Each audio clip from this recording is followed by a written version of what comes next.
AI should save your team time, not bury them in dashboards and tools they don't use. If prospecting still feels manual, you're either using the wrong tools or none at all. Here are 3 ways AI can simplify and speed up prospecting. First, research. Use ChatGPT or HubSpot's AI to summarize company pages, LinkedIn profiles, or funding news so your reps don't spend 15 minutes on every contact. Second, personalization.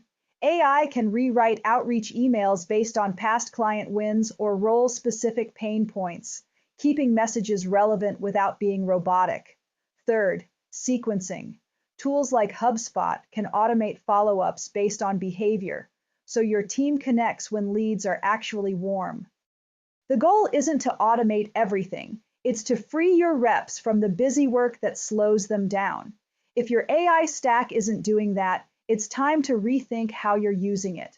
This is Kendra Lee with your weekly sales tip, helping you prospect smarter and generate leads without adding hours to the day. See you next time.